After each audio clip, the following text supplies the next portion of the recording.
Hello student, good morning and welcome to my channel pro education. तो आज है 16 अगस्त और मैं लेकर आई हूँ आज के करंट अफेयर का मोस्ट इम्पोर्टेंट क्वेश्चन, जो बहुत ही सेलेक्टिव क्वेश्चन है और आने वाले सारे एग्जाम्स के लिए मोस्ट इम्पोर्टेंट है। तो प्लीज़ मेरे वीडियो को लाइक कर दीजिएगा, शेयर कर दीजिएगा और मेरे चैनल को सब्सक्राइब कर लीजिएगा और बेल आइकन प्रेस कर लीजिएगा ताकि आने वाले वीडियो का नोटिफिकेशन आपको मिल सके। और इस वीडियो के PDF का लिंक डिस्क्रिप्शन बॉक्स में है, आप वहाँ से PDF डाउनलोड कर सकते हैं। तो चलिए शुरू करते हैं आज के करंट अफेयर का मोस्ट इम्पोर्टेंट क्वेश्चन। तो फर्स्ट क्वेश्चन है, मूल्य निगरानी और अनुसंधान इकाई स्थापित करने वाला भारत का पहला राज्य कौन सा है? तो इसका राइट आंसर होगा ऑप्शन सी, कर्नाटक। तो कर्नाटक इस यूनिट को स्थापित करने वाला भारत का पहला राज्य है और इस राज्य ने अनिवार्य दवाइयों एवं चिकित्सा उपकरणों के मूल्यों के उल्लंघन पर नजर रखने के लिए मूल्य निगरानी एवं अनुसंधान इकाई यानी कि price monitoring and research unit को स्थापित किया है। और यह यूनिट दवाओं की कीमतों की निगरानी, उसकी उपलब्धता और उपभोक्ता जागरूकता बढ़ाने में नेशनल फार्मास्यूटिकल प्राइसिंग अथॉरिटी की मदद करेगा। तो नेशनल फार्मास्यूटिकल प्राइसिंग अथॉरिटी स्थापना हुई थी 29 अगस्त 1997 में। मुख्यालय है नई दिल्ली और इसके अध्यक्ष हैं शुभ्रा सिंह और इसको स्थापित किया गया है कर्नाटक में। राजधानी है बेंगलुरु। मुख्यमंत्री हैं BS येदियुरप्पा। राज्यपाल हैं वजुभाई वाला। हाई कोर्ट है बेंगलुरु। मुख्य न्यायाधीश है रवि विजय कुमार और राष्ट्रीय उद्यान है बांदीपुर राष्ट्रीय उद्यान और नागरहोर राष्ट्रीय उद्यान। और कर्नाटक के हुबली स्टेशन पर दुनिया का सबसे बड़ा प्लेटफॉर्म बना है। और MSME और स्टार्टअप को बढ़ावा देने के लिए डिजिटल इकोनॉमिक मिशन को कर्नाटक में शुरू किया गया है। और किसानों की मदद के लिए कस्सू इंडिया ऐप भी लॉन्च हुआ है। अगला क्वेश्चन है, नेशनल डिजिटल हेल्थ मिशन को किसके द्वारा लॉन्च किया गया है? तो इसका राइट आंसर होगा ऑप्शन ए, नरेंद्र मोदी। तो भारत के प्रधानमंत्री नरेंद्र मोदी जी के द्वारा 74वें इंडिपेंडेंस डे पे इस हेल्थ मिशन को लॉन्च किया गया है। और इस हेल्थ कार्ड में बीमारी, जांच, दवा और डॉक्टर से संबंधित सभी जानकारियों का ऑनलाइन रिकॉर्ड रहेगा। और इस योजना के तहत अस्पताल, क्लिनिक और डॉक्टर को एक सेंट्रल सर्वर से जोड़ा जाएगा जिस पर व्यक्ति का मेडिकल डेटा मौजूद रहेगा। और इस योजना का उद्देश्य है दूर दराज के क्षेत्रों में रहने वाले लोगों को डिजिटल माध्यम से चिकित्सीय सुविधा उपलब्ध कराना। और नरेंद्र मोदी जी द्वारा हाल ही में गंदगी मुक्त भारत अभियान और स्वच्छता केंद्र का उद्घाटन किया गया है। इसी के साथ इस क्वेश्चन में दिए गए ऑप्शन को भी डिफाइन कर लेते हैं। तो इसका फर्स्ट ऑप्शन है नितिन गडकरी, जो हमारे सूक्ष्म लघु और मध्यम उद्यम मंत्री हैं। इन्होंने हाल ही में खादी अगरबत्ती आत्मनिर्भर मिशन और सिल्क मास्क उपहार बॉक्स को लॉन्च किया है। राजनाथ सिंह, जो डिफेंस मिनिस्टर हैं, इन्होंने हाल ही में नौसेना नवाचार और स्वदेशीकरण संगठन को लॉन्च किया है। अगला क्वेश्चन है, इंटरनेशनल कुक बुक अवार्ड से सम्मानित लस्सी नामक पुस्तक किसने लिखी है? तो इसका राइट आंसर होगा ऑप्शन बी, राधा भाटिया। तो इस पुस्तक को राधा भाटिया ने लिखा है। और lassi of India with a twist पुस्तक में भारतीय राज्यों के 74 पारंपरिक व्यंजनों का संकलन है जो स्थानीय भोजन और जलवायु से जुड़ा हुआ है। और भारत के ट्रेडिशनल फूड को बढ़ावा देने के लिए इस पुस्तक को 25वां government world cookbook award 2020 से सम्मानित किया गया है। और इस पुस्तक को लिखा है राधा भाटिया ने, जो वर्ल्ड ग्रुप यात्रा समूह की अध्यक्ष हैं। तो इस क्वेश्चन के साथ ही दिए गए ऑप्शन को भी डिफाइन कर लेते हैं। फर्स्ट है नीना राय, जिनकी पुस्तक का नाम है अमेजिंग अयोध्या, जिसे नवंबर में लॉन्च किया जाएगा। सेकेंड है मेघा मजुमदार, जिनकी लिखी हुई पुस्तक है अ बर्निंग। थर्ड है यतीश यादव, जिन्होंने हाल ही में raw history of India's covert operation नामक पुस्तक को लिखा है। अगला क्वेश्चन है, ग्रामोदय बंधु मित्र पुरस्कार से किसे सम्मानित किया गया है? तो इसका राइट आंसर होगा ऑप्शन सी, उपर्युक्त दोनों। सुधा मूर्ति और शिव कुमार सुरमपुदी को ग्रामोदय बंधु मित्र पुरस्कार से सम्मानित किया गया है। सुधा मूर्ति जो इन्फोसिस फाउंडेशन की अध्यक्ष हैं, और शिव कुमार जो एग्री और आईटीसी लिमिटेड के आईटी बिजनेस के ग्रुप हेड हैं। और यह पुरस्कार ग्राम समाया chamber of commerce and technology के द्वारा कृषि और आजीविका से संबंधित गतिविधियों पर निर्भर हमारी आबादी के विशाल बहुमत को उत्थान प्रदान करने वाले व्यक्तियों और संस्थाओं द्वारा की गई उत्कृष्ट सेवा के लिए दिया जाता है। और इस पुरस्कार का गठन महात्मा गांधी जी के 150वीं जयंती के अवसर पर किया गया था। तो सुधा मूर्ति जो इन्फोसिस फाउंडेशन की अध्यक्ष है, स्थापना हुई थी 1996 में और इसका मुख्यालय बेंगलुरु कर्नाटका है। और शिव कुमार सूरमपदी जो आईटीसी लिमिटेड के ग्रुप हेड हैं, आईटीसी लिमिटेड, स्थापना हुई थी 1910 में और इसका मुख्यालय है कोलकाता, पश्चिम बंगाल। अगला क्वेश्चन है, हाल ही में 15 अगस्त को स्वतंत्रता दिवस के कितने साल पूरे हुए हैं? तो इसका राइट आंसर होगा ऑप्शन डी 74 साल। तो 15 अगस्त 2020 को स्वतंत्रता दिवस के 74 साल पूरे हुए हैं।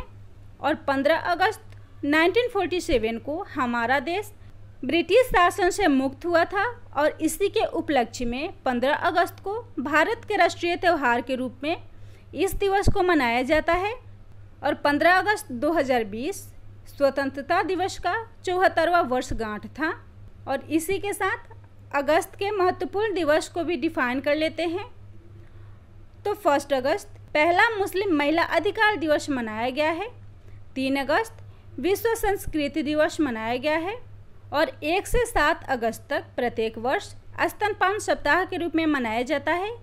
6 अगस्त को हिरोशिमा दिवस, 7 अगस्त को राष्ट्रीय हथकरघा दिवस, 9 अगस्त को अंतर्राष्ट्रीय आदिवासी दिवस, 11 अगस्त को विश्व जैव ईंधन दिवस, 12 अगस्त को अंतर्राष्ट्रीय युवा दिवस और अंतर्राष्ट्रीय हाथी दिवस, और 13 अगस्त को विश्व अंगदान दिवस मनाया गया है।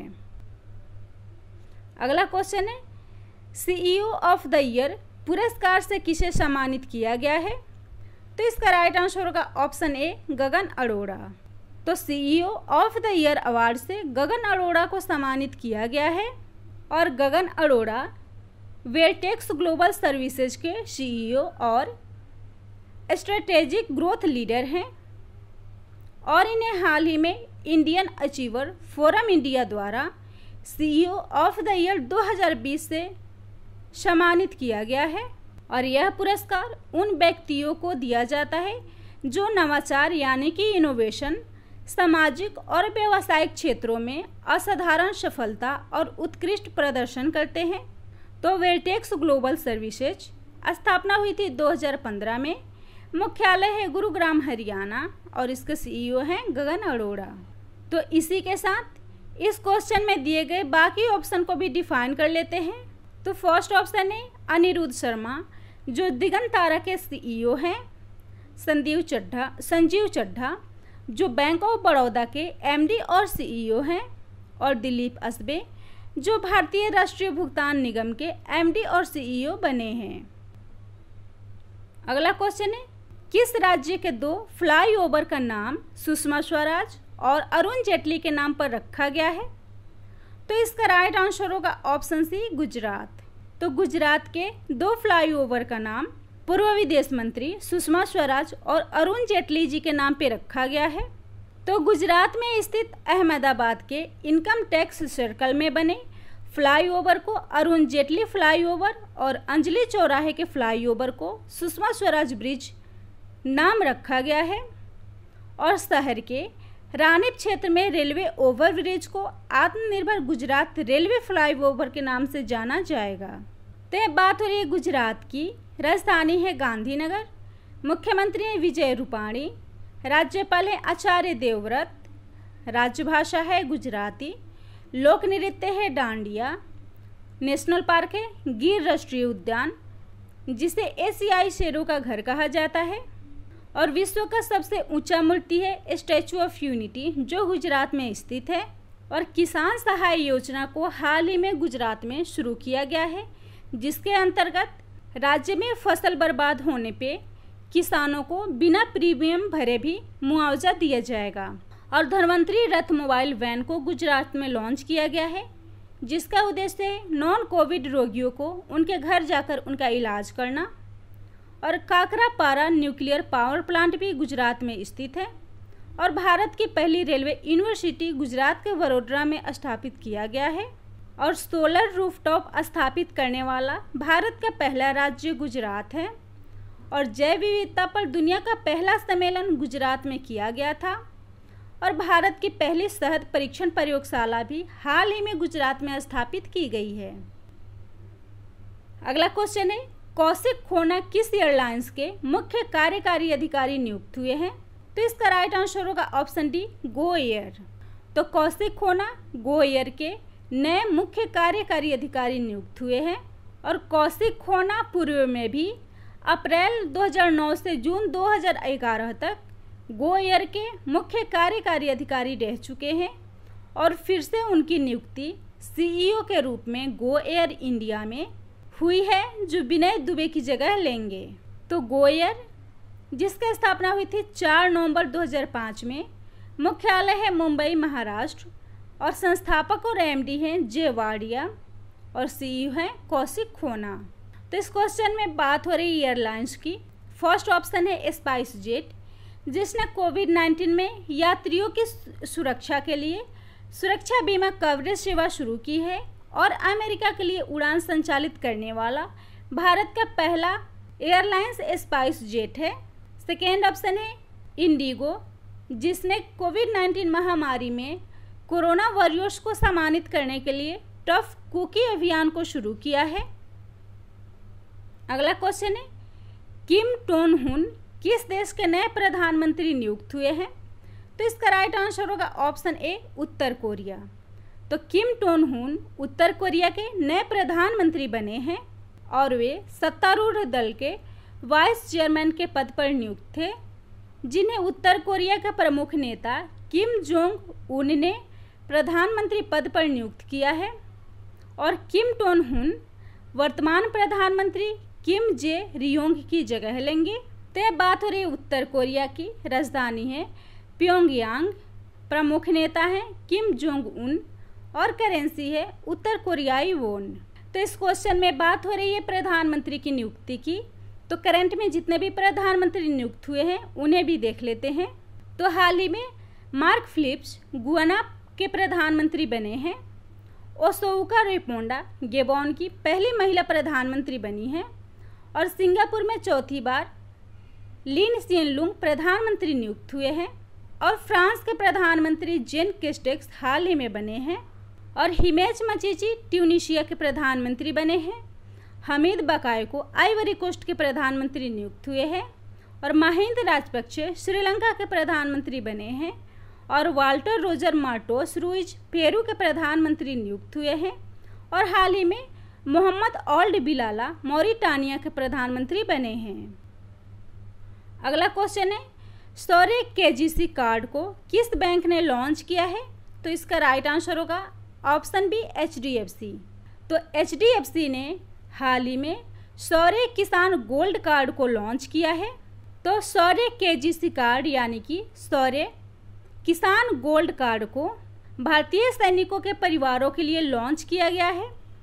और इस कार्ड से जवानों के परिवार वाले खेती बाड़ी से संबंधित सामानों को खरीद सकेंगे, साथ ही उन्हें 10 लाख तक का जीवन बीमा भी मिलेगा। तो इसको लॉन्च किया है HDFC ने, जिसका फुल फॉर्म होता है हाउसिंग डेवलपमेंट फाइनेंस कॉरपोरेशन। स्थापना हुई थी अगस्त 1994 में। संस्थापक है विभू वर्गीज, चेयरमैन है CM वासुदेव, हेडक्वार्टर है मुंबई महाराष्ट्र और CEO बने हैं शशिधर जगदीशन। और HDFC का टैगलाइन है वी अंडरस्टैंड योर वर्ल्ड। और HDFC ने हाल ही में जिप ड्राइव नाम से ऑनलाइन इंस्टेंट ऑटो लोन सुविधा शुरू किया है। और ई किसान धन ऐप को भी HDFC ने लॉन्च किया है। अगला क्वेश्चन है, अल्ट्रा फास्ट 4G सेवाओं की शुरुआत किस कंपनी द्वारा की गई है? तो इसका राइट आंसर होगा ऑप्शन सी, एयरटेल। तो एयरटेल के द्वारा अल्ट्रा फास्ट 4G सेवाओं को शुरू किया गया है। और इसी के साथ एयरटेल अंडमान निकोबार में अल्ट्रा फास्ट 4G सेवाओं को शुरू करने वाला भारत का पहला टेलीकॉम कंपनी बन गया है, जिसने केंद्र शासित प्रदेश में फाइबर लिंक शुरू किया है। तो submarine optical fibre cable connectivity को डिजिटल इंडिया बनाने और सस्ती एवं बेहतर कनेक्टिविटी प्रदान करने के लिए शुरू किया गया है। तो एयरटेल, जो भारत की एक टेलीकम्युनिकेशन कंपनी है, स्थापना हुई थी 7 जुलाई 1995 में। संस्थापक है सुनील भारती मित्तल, मुख्यालय है नई दिल्ली, MD एंड CEO है गोपाल विट्ठल और चेयरमैन है सुनील भारती मित्तल। तो एयरटेल ने इस 4G सेवा को अंडमान निकोबार द्वीप समूह में शुरू किया है, जो भारत का एक केंद्र शासित प्रदेश है और बंगाल की खाड़ी में स्थित है। राजधानी है पोर्ट ब्लेयर, हाई कोर्ट है कोलकाता हाई कोर्ट, राजभाषा है हिंदी और अंग्रेजी और कमांडर इन चीफ नियुक्त हुए हैं मनोज पांडे, जो 15वें कमांडर इन चीफ बने हैं। और अंडमान द्वीप और निकोबार द्वीप 10 डिग्री चैनल द्वारा एक दूसरे से अलग होता है। अगला क्वेश्चन है, ऑनलाइन शिक्षा के लिए मासिम मोबाइल एप्लीकेशन को किस राज्य ने लॉन्च किया है? तो इसका राइट आंसर होगा ऑप्शन बी, मध्य प्रदेश। तो मासिम मोबाइल एप्लीकेशन को मध्य प्रदेश राज्य में लॉन्च किया गया है। तो ई गवर्नेंस पोर्टल और एप्लीकेशन मासिम को लॉन्च किया है। तो नई शिक्षा नीति के तहत मध्य प्रदेश के स्कूल शिक्षा विभाग ने ई गवर्नेंस पोर्टल और एप्लीकेशन मासिम को लॉन्च किया है और यह एप्लीकेशन शिक्षक और विद्यार्थी के बीच सीधे संवाद के लिए एक प्लेटफॉर्म की तरह कार्य करेगा। तो यह बात हो रही है मध्य प्रदेश की। राजधानी है भोपाल, मुख्यमंत्री है शिवराज सिंह चौहान, राज्यपाल है आनंदीबेन पटेल, पड़ोसी राज्य है उत्तर प्रदेश, छत्तीसगढ़, महाराष्ट्र, गुजरात और राजस्थान। नेशनल पार्क है वन विहार राष्ट्रीय उद्यान, कान्हा टाइगर रिजर्व और पन्ना राष्ट्रीय उद्यान। और मध्य प्रदेश में लॉन्च हुई कुछ योजनाएं और पोर्टल है। तो दीदी वाहन सेवा, जो वहाँ पे आदिवासी ग्रामीण महिलाओं के लिए शुरू किया गया है। जीवन अमृत योजना, जो कोविड-19 में इम्यूनिटी बढ़ाने के प्रति लोगों को जागरूक करने के लिए शुरू किया गया है। संकल्प योजना, जो बुजुर्गों की सहायता के लिए शुरू किया गया है। और रोजगार सेतु योजना, जो कोविड-19 में बेरोजगार हुए लोगों को रोजगार देने के लिए शुरू किया गया है। थैंक्स मॉम अभियान, जो पर्यावरण संरक्षण और पौधारोपण के लिए शुरू किया गया है। और लोकेशन ट्रेसिंग मोबाइल एप्लीकेशन, जिसका नाम MP ई-कॉप है, उसको MP पुलिस द्वारा शुरू किया गया है। कोरोना किल अभियान को कोविड-19 के प्रसार को रोकने के लिए मध्य प्रदेश में शुरू किया गया है। और आसपास हेल्पलाइन को मध्य प्रदेश पुलिस ने शुरू किया है, जिसका उद्देश्य है मध्य प्रदेश में बढ़ रही आत्महत्या के केसों को कंट्रोल करना। और इंतजार आपका अभियान मध्य प्रदेश के पर्यटन मंत्रालय द्वारा शुरू किया गया है। नेक्स्ट क्वेश्चन है, किस राज्य के मुख्यमंत्री ने अपने नए राज्य प्रतीक चिन्ह का अनावरण किया है? तो इसका राइट आंसर होगा ऑप्शन डी, झारखंड। तो झारखंड राज्य में नए प्रतीक चिन्ह का अनावरण हुआ है और राज्य का नया प्रतीक चिन्ह गोलाकार है, जिसके केंद्रीय भाग में अशोक स्तंभ उकेरा गया है। और इस प्रतीक चिन्ह में जनजातीय त्योहारों और रोजमर्रा के कामकाज को चित्रित करने वाले कला को भी डिजाइन किया गया है। और इस लोगो को लॉन्च किया है झारखंड के मुख्यमंत्री हेमंत सोरेन और राज्यपाल द्रौपदी मुर्मू ने। तो झारखंड राजधानी है रांची, मुख्यमंत्री है हेमंत सोरेन, राज्यपाल है द्रौपदी मुर्मू, विधानसभा सीट है 82, लोकसभा सीट है 14 और राज्यसभा सीट है 6। उच्च न्यायालय है रांची और मुख्य न्यायाधीश है जस्टिस रवि रंजन। और हाल ही में झारखंड ने पान मसाला के 11 ब्रांडों को 1 साल के लिए पूरी तरह से बैन कर दिया है। और झारखंड के सोहराई खोबर पेंटिंग को GI टैग मिला है। और नेशनल पार्क है बेतला नेशनल पार्क, जो बाघों के लिए प्रसिद्ध है। और दलमा अभ्यारण्य झारखंड में स्थित है। पारसनाथ की पहाड़ी झारखंड के गिरिडीह में स्थित है। और योजनाएं हैं तत्पर योजना, दीदी किचन सेवा और झारखंड जोहार योजना, जो झारखंड में लॉन्च किया गया है। तो अगर मेरा वीडियो आप लोग को अच्छा लगता हो तो मेरे चैनल को लाइक कर दीजिएगा, शेयर कर दीजिएगा और सब्सक्राइब कर लीजिएगा और बेल आइकन प्रेस कर लीजिएगा ताकि आने वाले वीडियो का नोटिफिकेशन आपको मिल सके।